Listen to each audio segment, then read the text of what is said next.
오늘 본문은 구약의 복음이 담겨져 있는 이제 말씀입니다. 구약의 복음이 담겨져 있고 이제 기도가 무엇인지에 대해서 우리가 다시 한번 점검해 보게 되어지는 말씀입니다. 우리 함께 한번 확인해 보도록 하겠습니다.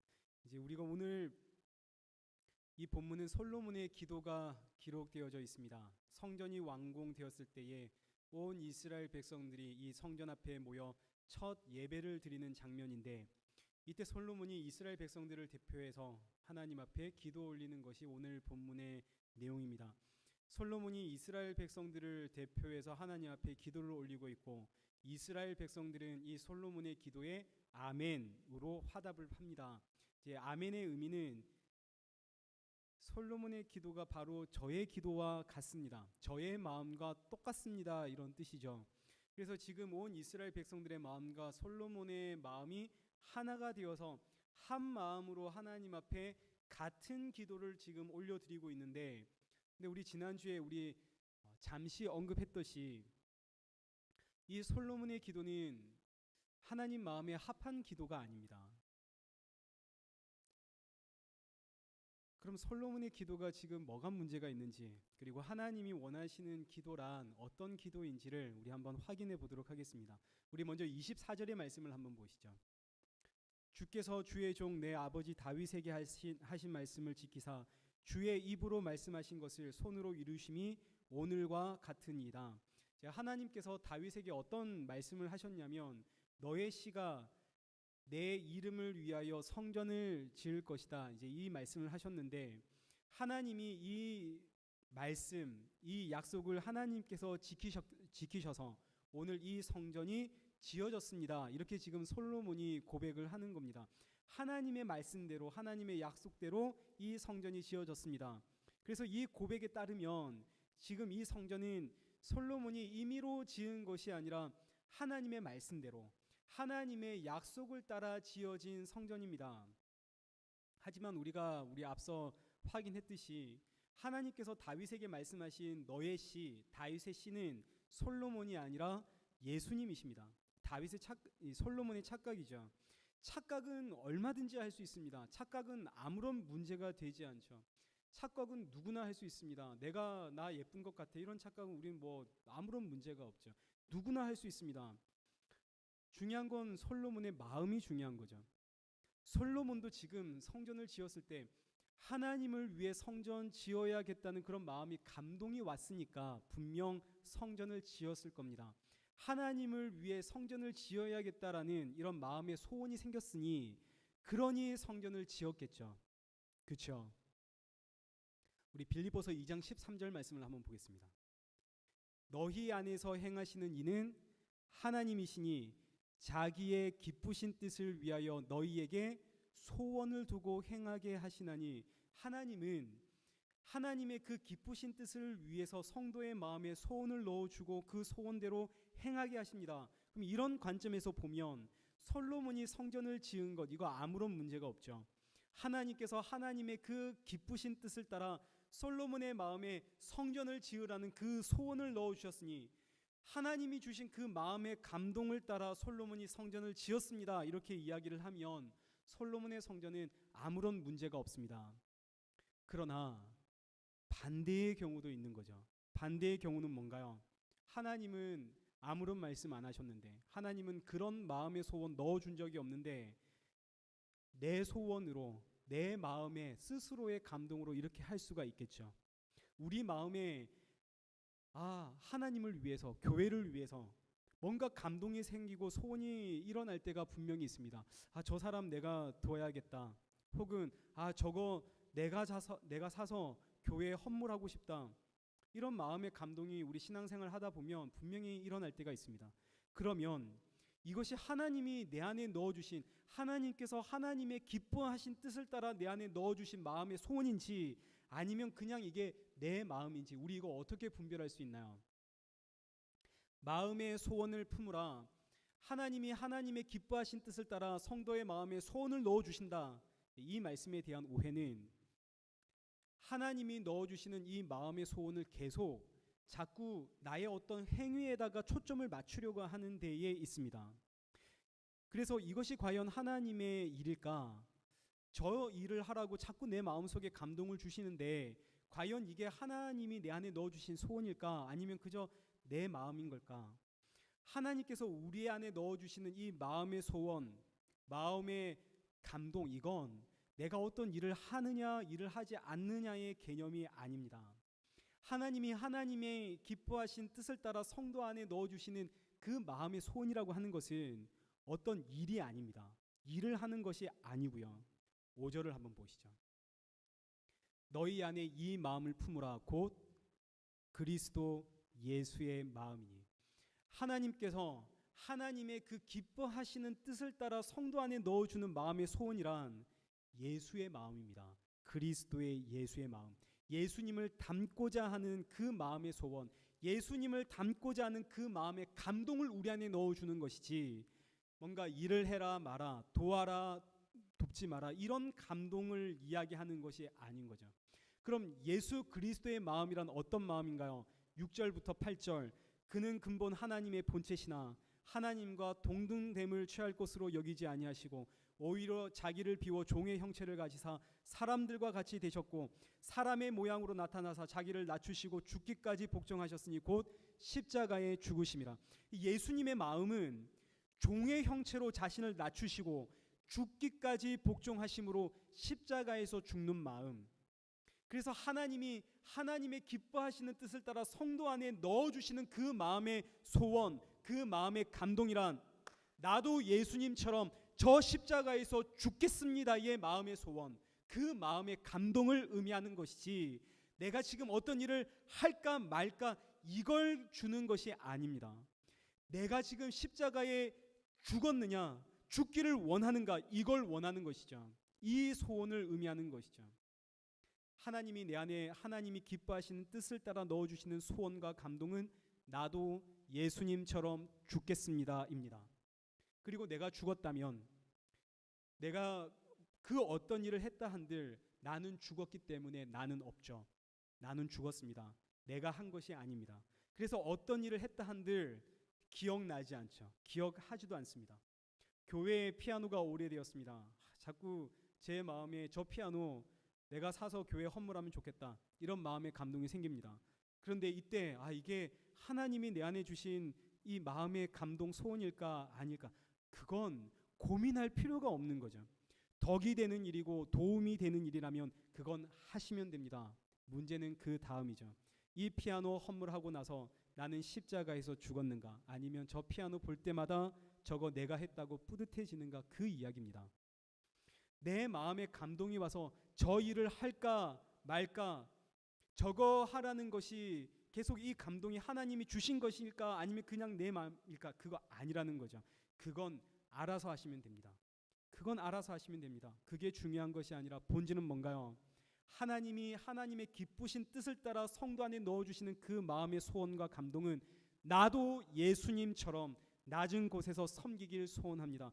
나도 예수님과 함께 저 십자가에서 죽기를 원합니다. 바로 이 마음의 감동, 이 마음의 소원을 의미합니다.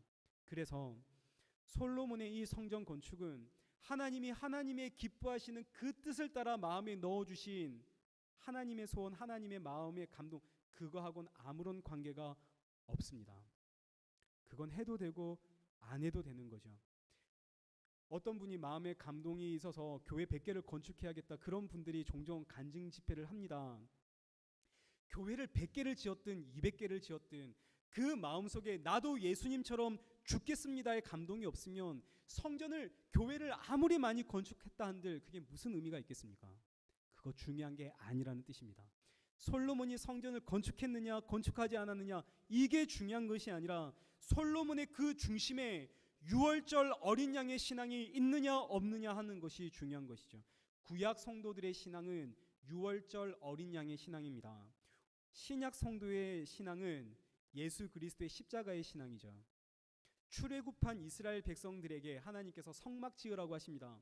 이스라엘 백성들은 이 성막을 중심으로 동서남북 12지파가 자리를 매김하고 자리 잡습니다. 그래서 성막을 중심으로 낮에는 구름 기둥, 밤에는 이제 불 기둥이 있는데 구름 기둥이 떠오르면 이스라엘 백성들은 행진을 해야 하고 이 구름이 내려앉으면 이스라엘 백성들은 이제 이 성막을 중심으로 둥글게 진을 쳐서 모여야 합니다. 그래서 이스라엘 백성들의 그 모든 천막들은 성막을 중심으로 하고 있습니다. 항상 성막 위에 있는 그 구름을 봐야 하기 때문에 이스라엘 백성들이 살아가는 모든 천막의 문은 성막을 향해 있는 거죠. 이스라엘 백성들의 모든 눈과 귀는 이 성막을 향해 있습니다. 그럼 이 성막에서는 어떤 일이 일어나고 있나요? 성막에서는 제사장들이 제사를 지내고 있습니다. 제사장들이 제사를 지내는데 많은 제사가 있는데 그 제사 중에서 가장 중요한 제사는 상번제입니다. 우리 한번 몇 주 전에 상번제에 대해서 살펴보았죠. 항상 드리는 번제로 아침에 어린 양 한 마리, 저녁에 어린 양 한 마리를 하나님 앞에 항상 드리는 번제가 상번제입니다. 그래서 이스라엘 백성들의 하루는 아침은 아침에 잡는 이 어린 양으로 시작하고 이스라엘 백성들의 그날의 마지막은 저녁에 잡는 이 어린 양으로 끝이 나는 거죠. 그래서 이스라엘 백성들의 이 하루의 일상은 어린 양의 피로 시작해서 어린 양의 피로 끝이 납니다. 이것이 유월절 어린 양의 신앙입니다. 이 의미는 출애굽 당시에 우리도 죽었어야 하는데 이 어린 양의 살과 피를 먹고 마심으로 우리는 살았습니다를 고백하는 신앙입니다. 유월절 어린 양의 신앙. 그래서 지금 내가 사는 것은 이 어린 양의 살과 피를 먹고 마셨기 때문입니다. 우리 이거 잊지 말자. 이게 유월절 어린 양의 신앙인 것이죠. 예수님이 오셨습니다. 제자들에게 떡을 떼며 이르시되 받아 먹으라. 이는 너희를 위해 찢긴 내 살이요. 받아 마시라. 이는 너희를 위해 흘린 내 피니라. 유월절 어린 양이 바로 예수님이라는 뜻이죠. 그래서 세례 요한이 예수님을 보고 외치는 소리가 요한복음 1장 29절에 보라 세상 죄를 지고 가는 하나님의 어린 양이로다. 그래서 지금 솔로몬의 중심에 바로 이 어린 양의 신앙, 이 유월절 어린 양의 신앙이 있느냐 없느냐 이게 중요한 것이지 솔로몬이 지금 성전을 지었냐 안 지었냐 이게 중요한 것 아니죠. 그럼 이제 한번 확인해 보겠습니다. 솔로몬의 그 중심에 유월절 어린 양의 신앙이 있는지. 유월절 어린 양의 신앙이 있으면 기도는 어떻게 되어야 하는 것인지 이제 지금부터 한번 확인해 보겠습니다. 어린 양의 신앙은 한마디로 이야기하면 나는 죽었습니다의 신앙입니다. 나는 죽었습니다. 24절. 하나님의 말씀처럼 하나님의 약속으로 성전이 지어졌습니다. 솔로몬이 이렇게 고백하고 나서는 25절에 이스라엘의 하나님 여호와여 주께서 주의 종 내 아버지 다윗에게 말씀하시기를 내 자손이 자기 길을 삼가서 내가 내 앞에서 행한 것 같이 내 앞에서 행하기만 하면 내게서 나서 이스라엘의 왕위에 앉을 사람이 내 앞에서 끊어지지 아니하리라 하셨사오니 이제 다윗을 위하여 그 하신 말씀을 지키시옵소서. 이제 이게 무슨 뜻이냐면 우리 일단 말씀으로 확인하겠습니다. 사무엘하 7장 13절. 그는 내 이름을 위하여 집을 건축할 것이요 나는 그의 나라 왕위를 영원히 견고하게 하리라. 하나님께서 다윗에게 너의 씨가 내 이름을 위하여 집을 건축할 것이고 성전을 건축할 것이고 나는 그의 왕위를 영원히 견고하게 하겠다. 지금 이 말씀을 가지고 솔로몬이 뭐라고 기도하고 있냐면 하나님 주께서 내 아버지 다윗에게 말씀하신 것처럼 약속하신 것처럼 성전을 지으면 너의 씨가 성전 지으면 나는 왕위에 앉을 사람이 영원히 끊어지지 않도록 해주겠다. 그 말씀하셨으니 제가 이제 성전 지었습니다. 그러니 그 말씀을 하나님 이제 지키십시오. 하나님께서 약속하신 거 그거 이제 지키십시오 이 뜻입니다. 그래서 26절 그런즉 이스라엘의 하나님이여 원하건대 주는 주의 종 내 아버지 다윗에게 하신 말씀이 확실하게 하옵소서. 성전 지었습니다. 그러니 이제 하나님은 약속하신 그 말씀을 확실하게 하십시오. 그럼 이제 솔로몬이 왜 성전 지었습니까? 그 이야기가 나오는 거죠. 솔로몬이 대체 왜 성전 지었다는 겁니까? 솔로몬이 성전을 지은 이유는 자신의 왕위가 영원히 견고해지도록 하기 위해서, 나의 후손들의 왕위가 영원히 견고해지기 위해서, 그 복을 받기 위해 성전을 지었다는 뜻입니다. 솔로몬이 복 받기 위해 성전 지었다는 뜻인 거죠. 달리 표현하면 하나님, 내가 하나님을 위해서 성전 지었습니다. 하나님께서 약속하신 거 있죠. 성전 지으면 주겠다고 약속하신 거, 그게 하나님이 약속하신 값입니다. 합당한 값. 성전을 지었으니, 주를 위해 일했으니 합당한 값을 이제 주십시오. 이 이야기입니다.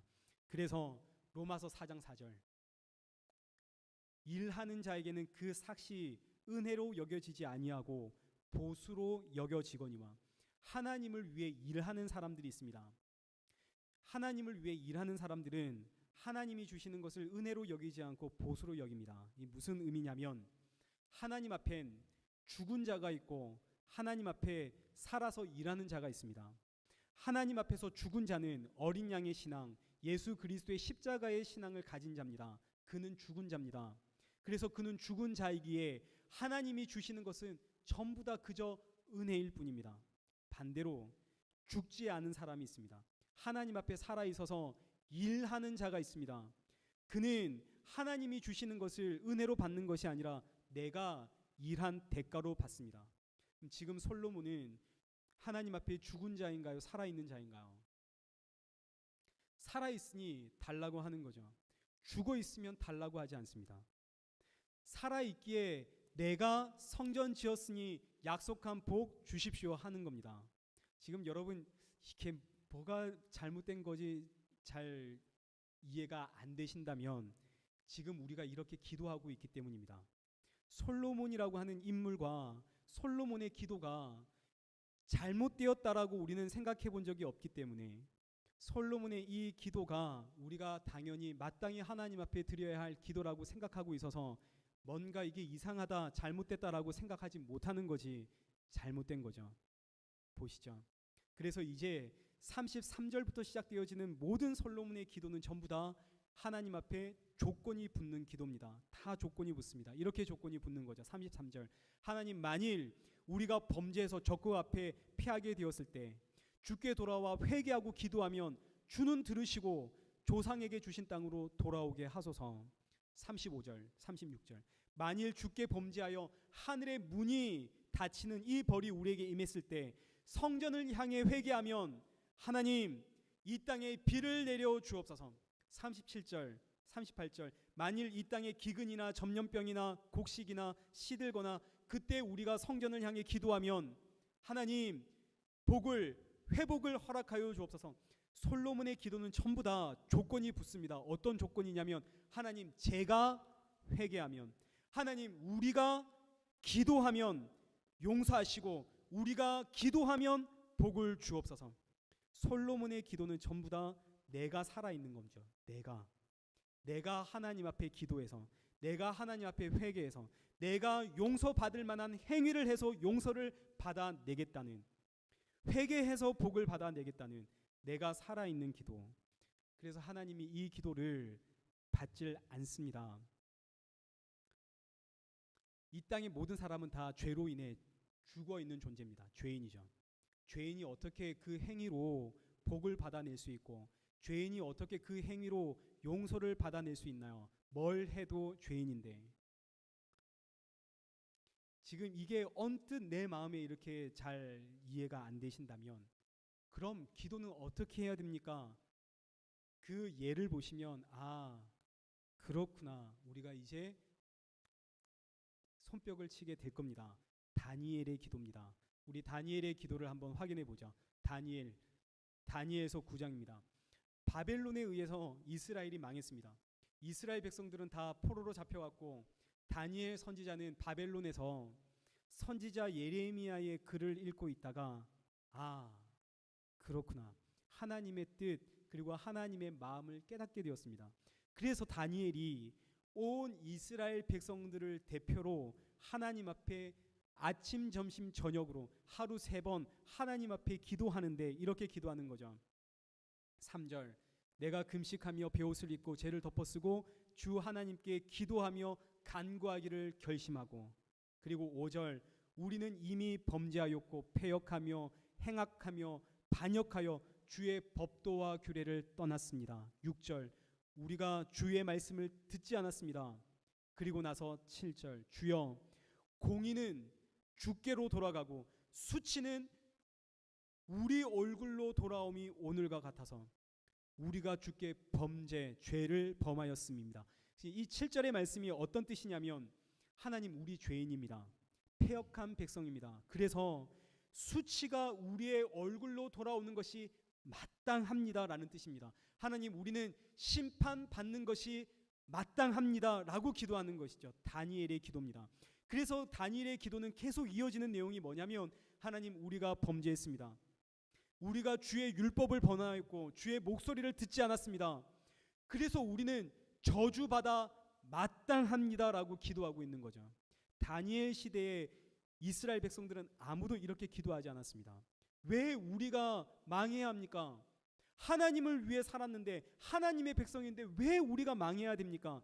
다니엘은 하나님 우리가 망하는 것이 마땅합니다.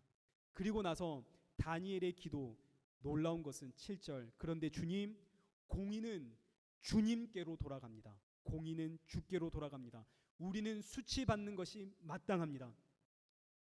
우리가 수치받는 것이 하나님 앞에 공의로운 영광으로 돌아갑니다. 내가 저주받는 것이 하나님께 공의로운 영광이 됩니다. 지금 이게 다니엘의 기도입니다. 철저하게 나는 죽었습니다. 나는 심판받아 마땅한 죄인이고 나는 저주받아 마땅한 죄인입니다. 내가 심판받는 것은 하나님의 공입니다. 나의 저주받는 것은 하나님의 공입니다. 다니엘의 기도와 솔로몬의 기도의 차이를 이해하셨습니까? 솔로몬의 기도는 하나님 제가 이렇게 했습니다. 그러니 약속하신 복 주십시오. 하나님 믿고 복을 받아야 하나님 살아계십니다. 자랑할 수 있고 전도할 수 있고 하나님이 복을 주셔야 아 하나님 정말 살아계시는군요 라고 외칠 수 있지 않겠습니까? 이게 솔로몬의 기도입니다. 하나님이 복 주셔야만 이것이 하나님의 영광이 되고 이것이 하나님의 공의로움이 된다는 거죠. 그 복을 왜 받으려고 하나요? 세상에 자랑해야 되니까요. 내가 살아있습니다. 반대로 다니엘의 기도는 주님 저는 심판받아 마땅합니다. 저는 저주받아 마땅합니다. 죄인입니다. 그런데 하나님 나의 저주받음이 나의 심판당함이 하나님의 공입니다. 하나님의 살아계심의 증거가 되어집니다. 나의 수치가 하나님이 받으실 영광입니다. 다니엘의 기도와 솔로몬의 기도는 완벽하게 다른 기도입니다. 오늘 우리는 어떤 기도하고 있나요? 나의 수치가 하나님의 영광이요 공입니다라고 기도하고 있습니까? 아니면 하나님 내가 잘 되어야 하는 것 아닙니까? 그래야 하나님의 살아계심이 증거가 되는 것이고 하나님의 영광이 되어지지 않습니까? 라고 기도하고 있습니까? 오늘 우리는 죽었습니까? 살았습니까? 입으로는 날마다 그래 우리 십자가에서 죽어야 돼 말하면서 우리는 죽었습니까? 살았습니까? 고린도후서 11장 24절 이하에 사도 바울이 이렇게 이야기합니다. 내가 40에서 하나 감한 매를 5번 맞고 3번 태장으로 맞고 1번 돌에 맞고 3번 파선하고 일주야를 깊은 바다에 지내고 여러 번 여행하면서 강의 위험, 강도의 위험, 동족의 위험, 이방인의 위험, 신의 위험, 광야의 위험, 바다의 위험, 거짓 형제의 위험 또 수고하고 애쓰고 여러 번 자지 못했고 줄이고 목마르고 여러 번 굶고 춥고 헐벗었다고. 그런데 내가 이 약함을 자랑하는 것은 나의 이 수치받음이 마땅하기 때문에 나의 이 수치받음이 하나님의 공의가 되기 때문에 지금 이 고백이 오늘 우리에게 있습니까? 죄인이라는 사실을 우리가 깊이 이해하지 못하면 절대로 이런 고백 나올 수가 없는 거죠. 죄인이라는 사실을 깊이 이해하지 못하면 우린 계속 내가 살아납니다. 그러면 솔로몬처럼 외치는 거죠. 하나님 복 주십시오. 제가 잘 돼야 하는 건 아닙니까? 제가 잘 돼야 야 정말 너의 하나님 살아계시는구나 이런 소리 듣지 않겠습니까? 혹은 하나님 왜 나에게 이런 일이 일어납니까? 왜 나에게 이런 고난을 주고 왜 나에게 이런 수치를 주십니까? 제가 주를 위해서 충성 봉사 헌신하고 이렇게 열심히 주를 위해 살아가는데 왜 나에게 이런 일 주십니까? 너무하신 것 아닙니까? 라고 원망을 하게 되는 거죠. 솔로몬의 축복도 이와 똑같은 맥락입니다. 솔로몬이 백성들을 모아놓고 백성들에게 축복을 하는데 열왕기상 8장 56절 하나님이 우리에게 태평 주셨으니 61절 그런즉 우리 하나님께 우리의 마음을 온전히 하여 그의 계명을 지키자. 하나님이 택평 주셨으니 우리 하나님의 계명 지키자. 또는 하나님의 계명 지켜서 축복, 태평이라는 복 우리 그거 받아내자. 그 솔로몬의 신앙은 계속 하나님께 받아내자는 신앙입니다. 왜 계속 이렇게 받아내야 할까요? 내가 살아 있으니까요. 그래야 세상에 뭔가 좀 자랑도 좀 하고, 그래야 세상에 이거 하나님이 나에게 주신 거라고 그렇게 좀 외치고 다닐 수 있지 않겠습니까? 그래야 하나님의 영광 되는 것 아닙니까? 그게 솔로몬의 신앙입니다. 성경의 죄라고 하는 개념은 하나님과의 관계가 끊어졌다는 것을 의미합니다. 선악과의 사건으로 사람과 하나님과의 관계가 끊어졌습니다. 이게 죄죠. 하나님은 생명이신데 생명에서 끊어졌으니 이것이 죽음입니다. 그 복은 뭔가요? 하나님과 끊어졌는데 다시 하나님께 붙는 것, 하나님께 다시 붙으면 생명이 흘러갑니다. 이게 복이죠. 이게 복입니다. 그래서 복이란 하나님께 다시 붙는 것이 복입니다. 그럼 어떻게 우리 하나님과 다시 붙을 수 있나요? 예수 그리스도의 그 십자가의 믿음으로 우리는 하나님과 함께 붙을 수가 있습니다. 그래서 우리 찬송가 446장을 보시면 주 음성 외에는 참 기쁨이 없도다. 날 사랑하신 주 늘 계시옵소서.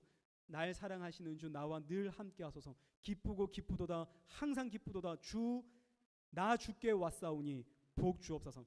나 주께 왔사오니 복 주옵소서. 이 말의 의미는 내가 주님께 왔으니 주님이 나와 함께 하시니 그것이 복입니다라는 뜻입니다. 그래서 2절은 나 주께 왔사오니 복 주시옵소서. 주 함께 계시면 큰 시험 이기네. 그리고 3절 주 떠나가시면 내 생명 헛되네.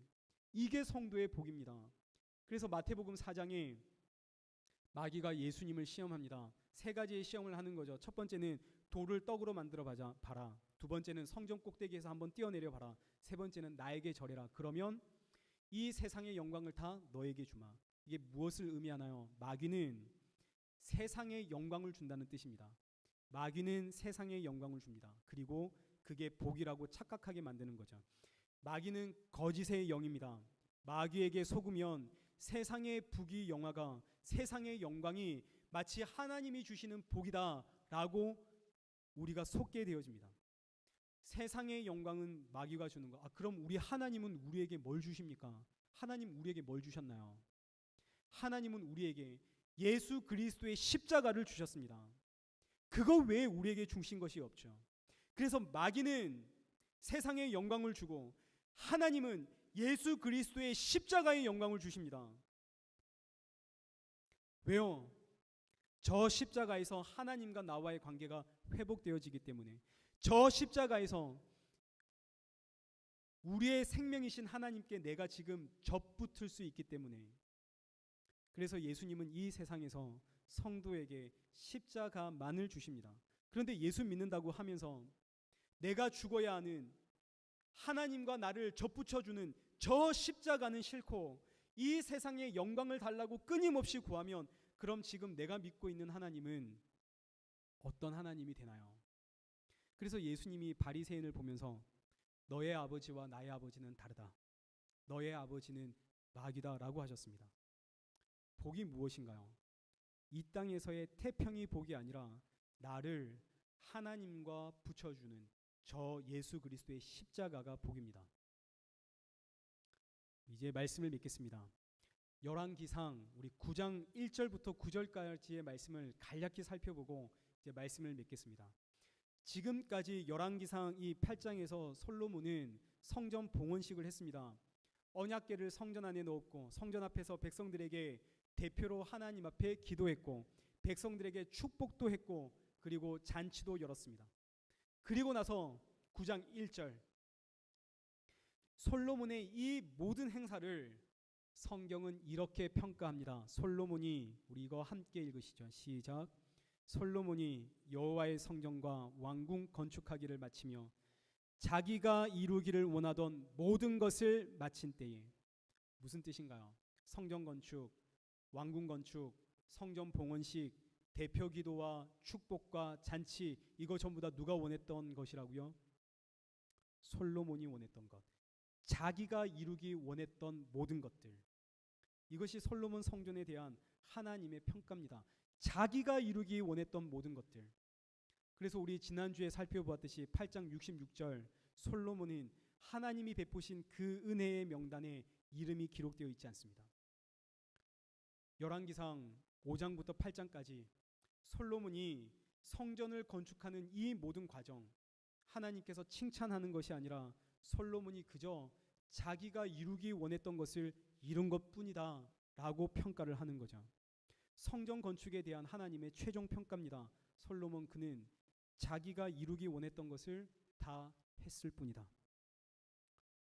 그리고 2절 하나님이 솔로몬에게 다시 나타나십니다. 성전 건축할 때 성전 건축하는 그 과정 속에 하나님은 솔로몬에게 나타난 적이 없습니다.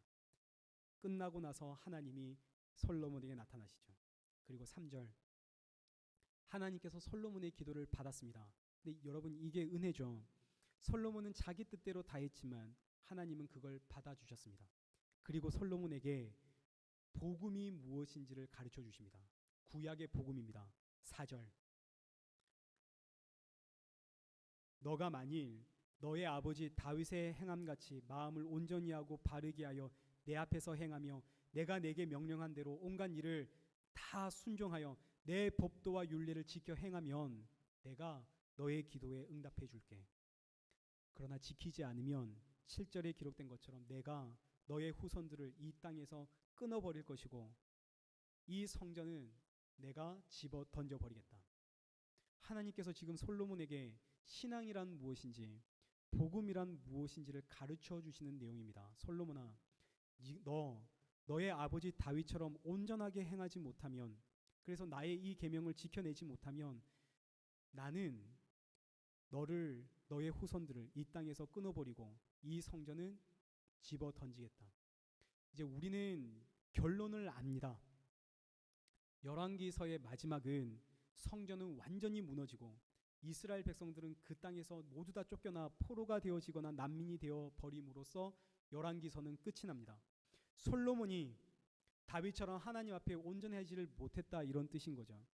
그럼 다윗처럼 하나님 앞에 온전히 하고 바르게 행하는 것, 이건 무엇을 의미하는 것일까요?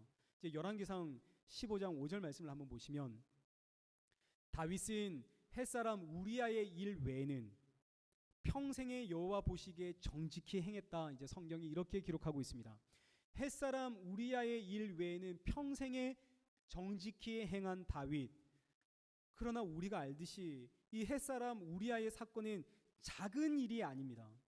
다윗이 우리아의 아내와 간음을 했고 이 간음을 숨기려고 다윗이 우리아를 살인한 사건입니다. 살인하고 간음한 사건이죠. 이게 작은 죄인가요? 오늘 우리야 마음으로는 간음을 많이 해도 진짜 간음하진 적은 없고 마음으로 살인은 해도 진짜 우리는 사람 죽여본 적이 없습니다.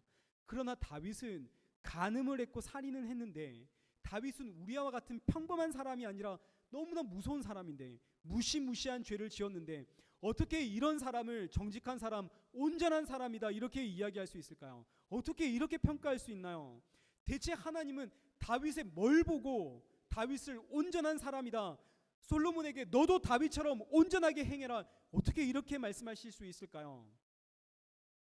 창세기 6장 5절 여호와께서 사람의 죄악이 세상에 가득함과 그의 마음으로 생각하는 모든 계획이 항상 악할 뿐임을 보시고. 노아 시대의 모든 사람들은 다 자기 좋을 대로 살았습니다. 노아는 예외였을까요? 노아도 예외가 아니죠. 노아도 마찬가지입니다. 오늘 우리도 마찬가지죠. 아담과 하와 이후로 인생의 이 땅에 살아가고 있는 모든 인생의 모습은 다 이와 같습니다. 다 자기 좋을 대로 살아갑니다. 마음으로 생각하는 모든 것이 다 악합니다. 이 땅에 착한 사람이란 존재하지 않죠. 모두가 다 나쁜 사람입니다. 그런데 9절에 보시면 노아는 의인이요 당대의 완전한 사람이랍니다. 왜요? 그 이유가 8절이죠. 노아는 여호와께 은혜를 입었더라. 아, 그렇군요. 여호와의 은혜, 하나님의 은혜를 받으면 의인이 되고 완전한 사람이 되는군요. 하나님의 은혜란 무엇입니까? 에베소서 2장 8절 너희는 그 은혜에 의하여 믿음으로 말미암아 구원을 받았으니 이것이 너희에게서 난 것이 아니요 하나님의 선물이라. 하나님의 은혜란 무엇입니까? 믿음입니다. 무엇을 믿는 믿음인가요? 예수 그리스도를 믿는 믿음인 거죠. 노아는 방주를 통해서 예수님을 보게 됩니다. 그래서 예수를 믿는 그 믿음으로 인해 노아는 의인이요 완전한 자가 되어집니다. 창세기 15장 6절 아브라함이 여호와를 믿으니 여호와께서 이를 그의 의로 여기시고. 아브라함은 의로운 사람 아니죠. 아브라함은 거짓말쟁이입니다. 아내를 2번이나 거짓말해서 팔아먹었습니다. 그리고 아내 팔아서 부자가 된 사람입니다. 부도덕한 사람이죠. 그런데 하나님은 이런 아브라함을 향해서 너는 너의 그 믿음으로 인해서 의롭다, 완전하다 하십니다. 후에 아브라함은 이삭을 통해서 예수님을 보게 되어집니다. 예수 믿는 그 믿음으로 아브라함은 의인이요 완전한 자, 온전한 자가 되는 것이죠. 다윗은 밧세바와 간음하고 그의 남편 우리아를 살인해 죽여버립니다. 그런데 하나님은 이런 다윗을 온전한 자라고 하십니다. 왜요? 다윗이 이 우리아 사건을 통해서 예수님을 보기 때문입니다. 다윗 역시 예수 그리스도를 믿는 그 믿음으로 인해서 의인이요 완전한 자가 되는 것이죠. 그래서 예수 믿는 그 자는, 예수를 믿는 자는 온전한 자요 완전한 자요 의인이 되어집니다. 이 땅에 존재하는 모든 사람들은 다 죄인입니다. 그 누구도 하나님이 주신 그 계명 율법 지켜내질 못합니다. 우린 다 죄인입니다. 그러나 6월절의 어린 양이신 그 예수 그리스도의 십자가를 믿는 그 자는 의롭다함을 받습니다. 완전한 사람이라 칭함을 받습니다. 하나님과의 끊어진 관계가 회복되어집니다. 하나님의 자녀라고 칭함을 받습니다. 그래서 하나님은 성전 봉헌식을 화려하게 끝내고 자기가 이루기를 원했던 이 모든 것을 다 끝낸 솔로몬에게 하나님은 4절 너 솔로몬 너의 아버지 다윗처럼 온전한 자가 되어서 하나님의 계명을 다 지켜 행해라. 이 말씀의 의미는 너 솔로몬 예수 믿어라 이 뜻입니다. 구약의 복음입니다. 솔로몬 너 저 성전 자랑하지 말고 너의 생명을 살리는 6월절 어린 양이신 예수 그리스도를 믿어라. 그렇지 않으면 너의 자랑거리인 저 성전도 무너지고 너는 이 땅에서 끊어질 것이다. 너 역시 죄인에 지나지 않는다. 예수를 믿어야 산다. 그 이야기를 하는 것이죠. 지금 이 순간은 솔로몬 인생의 가장 절정기입니다. 솔로몬의 인생에서 가장 화려한 시기죠. 가장 잘 나가는 시기. 그러나 하나님께서 솔로몬에게 주시는 말씀은 너 역시 죄인일 뿐이다. 너의 아버지처럼 다윗처럼 예수 믿지 않으면 너에겐 죽음뿐이다. 너의 그 화려함이 너를 구원해 주는 것 아니다. 이 말씀이 오늘 우리에게 주시는 하나님의 말씀입니다. 예수님을 믿으십시오. 예수님 믿는 것이 복입니다. 예수를 믿어야 삽니다. 여러분 예수님 믿으십니까? 그러면 날마다 점검해야 됩니다. 나는 저 십자가에 죽었는가? 나는 지금 나의 이 수치당함이 마땅합니다. 나의 이 수치당함이 하나님의 공입니다. 나는 지금 나의 오늘 이 삶의 정황들, 이 환경들, 오늘 내 삶의 이 형편들이 하나님의 공의임을 믿습니다. 라고 고백하고 있습니까? 교회와 성도가 거룩해지는 방법은 오직 하나입니다. 예수를 믿으면 교회와 성도는 거룩해집니다. 사랑하는 성도 여러분, 예수님을 믿으십시다. 우리 시간에 함께 기도하실 때 성도는 저 십자가에서 주의 손과 나의 손이 함께 못이 박혔고 주의 발과 나의 발이 함께 못 박혀 죽었습니다. 성도는 저 십자가에서 예수님과 함께 죽었고 이제는 예수 안에서 다시 태어났습니다. 이제는 내가 사는 것이 아니라 내 안에 예수님이 사십니다. 그런데 과연 오늘 나는 죽었는지 돌아봅니다. 출애굽한 이스라엘 백성들 광야 40년 동안 죽는 법 배웁니다. 그리고 요단강 건너 약속의 땅 들어가죠. 오늘 우리의 삶이 이와 똑같습니다. 성도의 삶은 예수님의 그 십자가 앞에서 죽는 법을 배우는 삶입니다. 우리 이 시간 하나님 앞에 기도하며 나아가실 때 이 한 주도 십자가에서 죽는 법이 무엇인지를 가르쳐 주시는 우리 하나님 앞에 십자가를 너 질 수 있겠느냐고, 이런 일 저런 일 너 할 수 있겠느냐라고 물어보시는 주님 앞에 감사와 찬양으로 화답하며 주님이 이끄시는 그 길, 기쁨으로 순종할 수 있는 성도가 되어지길 소원합니다. 하나님, 저에게 하나님이 기뻐하시는 뜻을 따라 주시는 그 마음의 소원, 십자가에서 죽기를 원하는 그 마음의 소원 부어 주옵소서. 능히 이 길을 따라갈 수 있도록 성령의 충만함 부어 주옵소서. 우리 이 시간 함께 기도의 자리로 나가겠습니다. 함께 기도하겠습니다.